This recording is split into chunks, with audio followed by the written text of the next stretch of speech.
Good afternoon and welcome to this week's 60th anniversary 10-minute moment highlighting the class of 1964. Today we'll have questions and answers with graduates from the class of 1964, moderated by Jennifer Young Beck, class of 1987. Our guests today are Helen Tata Green Young, Linda Lowry Woodson, and Joanne Sharman Creasy. Here they are in the graduation photo from 1964. Welcome, ladies. We're so happy you're here. What was the campus like for you from 1960 to 1964? Well, the first thing we noticed when we started was that it was way out in the country. There was no Loop 610 there. I-10 was only 4 lanes, not 12 or whatever it is now. And so we felt like we were driving for a long time to get there. And there were only 4 buildings on the campus. There was the White House, of course. There was a log cabin, an actual log cabin, a small house where the nuns lived, which is where Chimney Rock is now. So it was on the edge, far edge of the cabin, of the campus. And then at the totally opposite end of the campus was an old stables. And when I say old, it was pretty derelict. I mean, you could go out and around the stables and pick blackberries in season. And the rest of the campus was pretty wooded. I mean, just tons of trees and beautiful azaleas. It was really lovely place to go, but it was very out in the country. Thank you. How did you get to school? Well, we rode the bus, the yellow school bus, Charlie King's company, and they would pick up the children who at their different locations. So we'd go all over the city, and we really didn't behave on the bus. We sort of caused a lot of disruption, and we would. I remember one day in particular, one little girl got on the bus, and she had forgotten her white gloves for Preems. And so we made the bus driver go back to her house, and he said, "What is it that she needs that's so vital?" Her white gloves. It was Preems. And that was, we had to go back, and he was very helpful. He didn't get too much trouble. We were just late to school that day. And another day we were late to school because one of the girls told the bus driver that we had the feast day tomorrow of St. Mountain Sophie. It's her feast day and we don't have school. And he believed us. So no one got picked up that next morning. That was not a good thing. And Reverend Mother McCauley called all of us into General Assembly. That would be when the whole school was there listening to her reprimand us. And we were told that, you do not do that. That was very dangerous. Someone could have been, it was not a good thing. And we learned a very valuable lesson at a young age that you do not lie, and you stand up and you say when a lie has been said. So that's what I remember about it, and it's with me to this day. But we had some fun on the bus too, because we used to get the bus driver to stop for donuts. There was a donut shop by the railroad tracks near Highland Village. So we always got donuts before we went to school. So where did you have class? Like, where did you have math and English and history? All the classes were in one room, all of our classes. We were the 9th grade. It started with 7th, 8th, and 9th grade, and we were the 9th grade, was in what is now the living room of the White House. That's where all our classes were.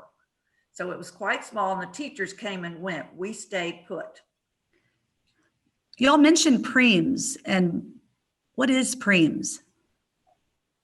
Well, basically, it was a good conduct expose of how you would behave the previous week.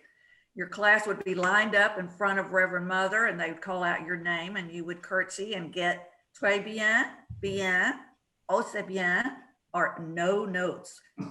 Didn't say no notes. She simply passed over you.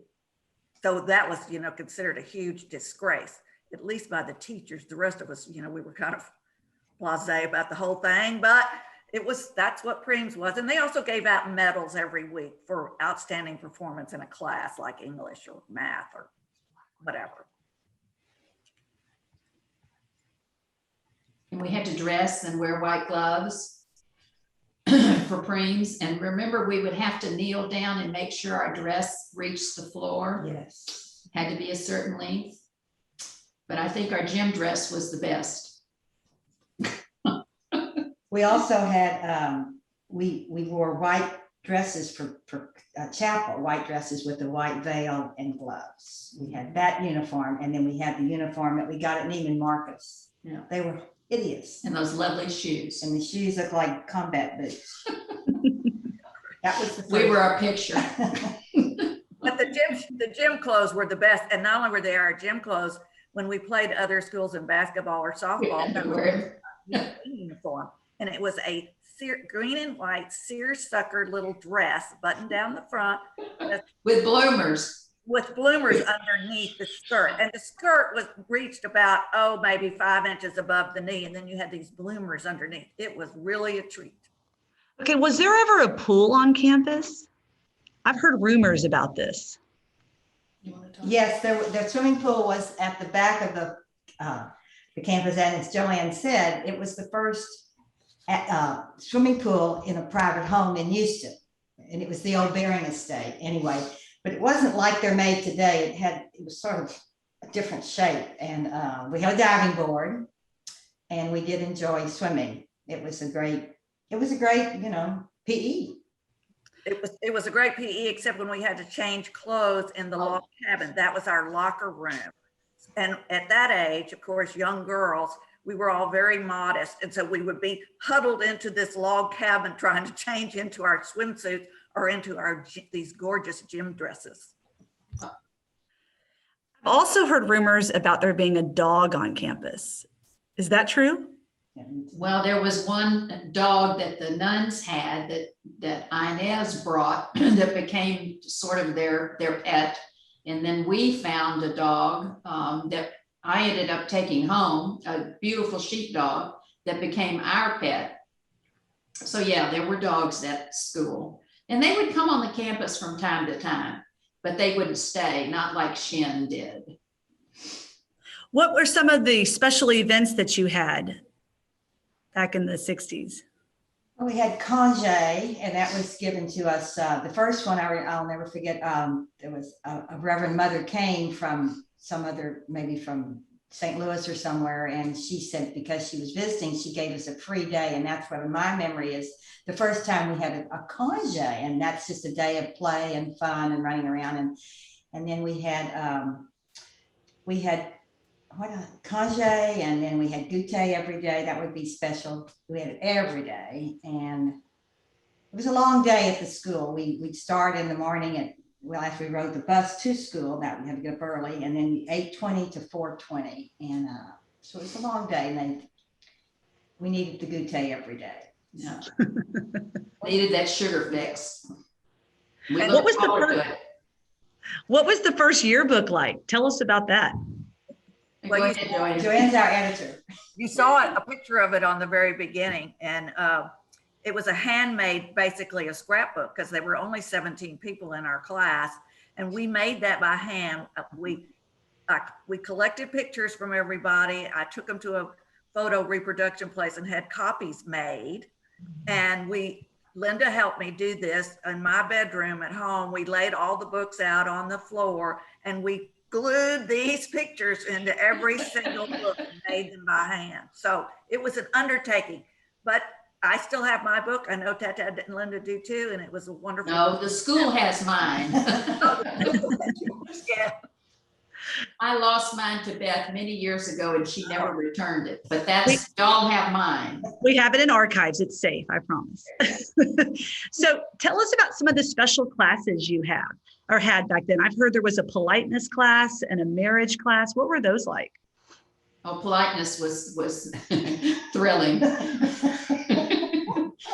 We learned all sorts of neat things, but things we needed to know. Yes. I mean, there were everyone knew the rules and were taught the rules at home, but this was a time filler and it was necessary. What's a funny story that you could share when the rodeo parade came to town? Okay, Joanne. Well, we didn't get off for the rodeo parade. You know, all the public schools had a holiday, but not Duchesne. Us. And so we were kind of mad about that. So a couple of girls didn't come to class that day, and we're in chapel. We had mass every day back then. Yes. We were in chapel in mass, and all of a sudden we look up because there's some little side windows on the side of the old chapel. And there were those 3 students, I'm not going to mention their names, class, who rode up on horseback on their way to the parade. So that was a fun thing. We thought it was great. The nuns didn't think it was so cute Right, at the time. But now they do. at the time. Because Sister Care has been with us our whole 60 years, more than 60 years, really, because the school opened in 1960.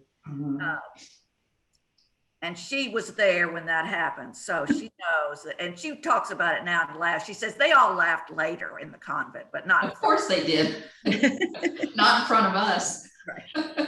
So finally, the last question is, what traditions do you hope continue for the next 60 years? Oh, graduation and the white dresses and the hair piece, the crowns and the roses and all of that. I hope it always continues. I think it's absolutely beautiful. And We loved it. Yes, and the curtsy. They Curtsy. need to learn to curtsy, the full curtsy. And Yes. that's just part of being a lady and being part of Sacred Heart. And I think it's a beautiful tradition.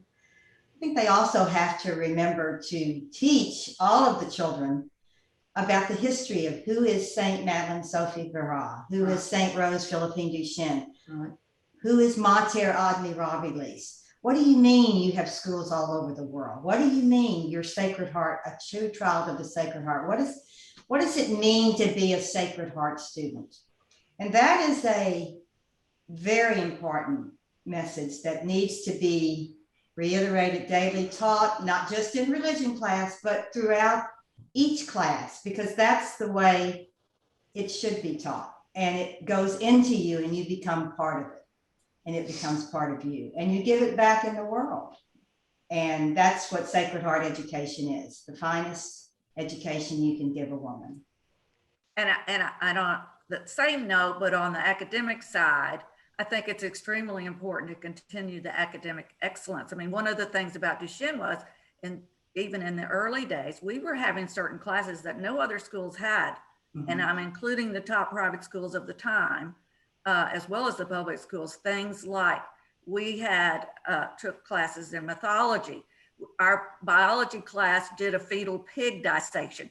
I mean, granted, we didn't have a laboratory and we had to do it outside on the driveway, but each student in the biology class had their own fetal pig to dissect, and no other high school in Houston at the time ever did any pigs. I mean, the biggest animal they did was a frog. And I think, so technical excellence, and I look at the technology that's going on at Duchesne and has been going on for years. Really, Duchesne was the first school to implement laptops in the classroom. There were no other schools at the time when that program started that offered that sort of thing. So I think it's important that Duchesne continue to be a groundbreaker, particularly in academics for women. I mean, women, now I'm going to get on my soapbox. Women are the ones who are really going to make peace in the world. You know, we cannot leave it up to the men and to do that. I mean, women have to take a leadership role in spreading Sacred Heart values. Amen. Amen. Thank you so much, ladies, for sharing these wonderful memories with us. We're very grateful that you were able to share this morning with us. Thank you. Thank you. Thank you.